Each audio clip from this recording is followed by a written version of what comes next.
അല്ലല്ല, അവരോട് തന്നെ ചോദിക്കും. ഞങ്ങൾ ജനങ്ങളോട് തന്നെ ചോദിക്കും, എല്ലാ കാര്യവും സംവദിക്കും. എന്തൊക്കെയാണോ അതൊക്കെ പോരെ. ഇനി ചോദ്യം നിങ്ങൾക്ക് എഴുതി തരണോ? ഞങ്ങൾ പോയാൽ ഇന്ന വീട്ടിൽ നിന്ന് ഇന്നതാ ചോദിക്കാൻ പോകുന്നത്? നിങ്ങൾക്കല്ലേ എന്തിൻ്റെ രീതിയാണ്?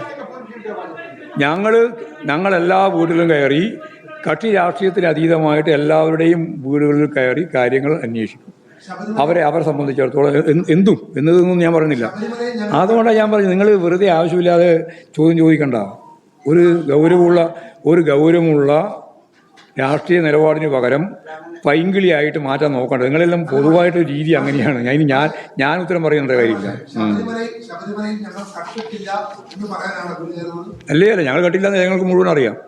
ഒരു നയാ പൈസ CPIM ശബരിമല ഉൾപ്പെടെയുള്ള ഒന്നിൻ്റെയും കക്കില്ല എന്ന് കേരളത്തിലെ മുഴുവൻ ജനങ്ങൾക്കും അറിയാം. അതിനെപ്പറ്റി പ്രത്യേകിച്ച് ചോദ്യം ചോദിക്കാനോ ഉത്തരം പറയാനോ പോകേണ്ട ഒരാവശ്യവും ഞങ്ങൾക്കില്ല.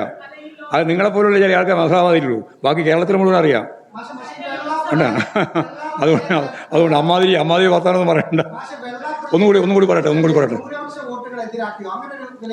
ഇല്ല, വിലയിരുത്തലില്ല. കർണാടകത്തിലെ ബുൾഡോസർ അത് വളരെ പ്രധാനപ്പെട്ട ഒരു പ്രശ്നമാണ്. വിഷയം സംബന്ധിച്ച് കേരളത്തിലെ പാർട്ടി ആദ്യത്തെ ദിവസം ഞാനാണ് അതിൻ്റെ പത്രസമ്മേളനത്തിൽ ആ കാര്യം പറഞ്ഞത്. ഉത്തരേന്ത്യ പോലെ കർണാടകത്തിലും കോൺഗ്രസ് ഭരണത്തിൽ, അത് മറ്റ് ഉത്തരേന്ത്യയിലും പറയുമ്പോൾ പലപ്പോഴും സാധാരണ നമ്മൾ പറയുന്നത് BJP ഭരണമാണ്, UP ഉൾപ്പെടെ. ഇവിടെ കർണാടകത്തിൽ കോൺഗ്രസ് ഭരിക്കുമ്പോൾ അവിടെ നടത്തിയിട്ടുള്ള രാവിലെ 4 മണിക്ക് പുലരുന്നതിന് മുമ്പ് 4 മണിക്ക് 100 കണക്കിന് കുടുംബങ്ങളാണ്, പ്രധാനമായിട്ടും മുസ്ലിങ്ങളും ദളിതരും ഉൾപ്പെട്ടതാണ് ആ വിഭാഗം. അവരെ മുഴുവൻ കുടിയിറക്കുന്ന ബുൾഡോസ് ഉപയോഗിച്ച് വീടുകൾ അടിച്ച് തകർക്കുന്ന നില ഉണ്ടായിട്ടുണ്ട്. ആ നിലപാടിനെതിരായി അതിശക്തിയായിട്ടുള്ള പ്രതിഷേധം കേരളം രേഖപ്പെടുത്തിയിട്ടുണ്ട്. മുഖ്യമന്ത്രി ആ കാര്യം ചൂണ്ടിക്കാണിച്ചിട്ടുണ്ട്. നമ്മുടെ MP-മാർ റഹീം ഉൾപ്പെടെ MLA-മാർ അവരെല്ലാം അവിടെ സന്ദർശിച്ചിട്ടുണ്ട്. അവരെല്ലാം ആ കാര്യം കേരളത്തിൻ്റെ പൊതു മനസ്സിലേക്ക് കൊണ്ടുവന്നിട്ടുണ്ട്. വളരെ പ്രതിഷേധാർഹമായ ഒരു ബുൾഡോസർ രാജിൻ്റെ കർണാടക പതിപ്പാണ് ബാംഗ്ലൂരിനടുത്ത് നമ്മളെടുത്ത് കണ്ടത് എന്ന കാര്യവും ഞാനിതിൻ്റെ ഭാഗമായിട്ട് പറഞ്ഞു വെക്കുകയാണ്.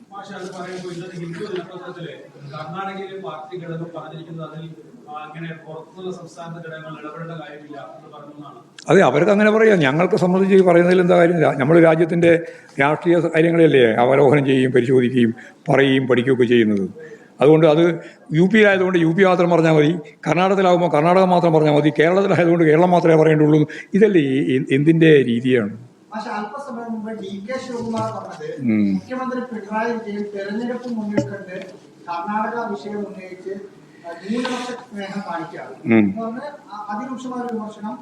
അതിലൊരു വിമർശനമില്ല, അത് ന്യായമായ കാര്യമാണ്. എന്താ വെച്ചാൽ കേരളത്തിലെ ഇടതുപക്ഷ ജനാധിപത്യ മുന്നണി എല്ലാതരം വർഗീയ നിലപാടുകൾക്കും ശക്തിയായി എതിർ നിൽക്കുന്ന ഒരു ഗവൺമെൻറ്റാണ്.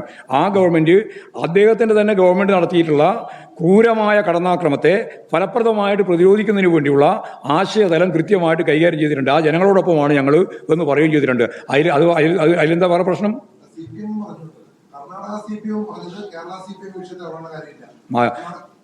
കർണാടക പാർട്ടി അങ്ങനെ പറഞ്ഞില്ല.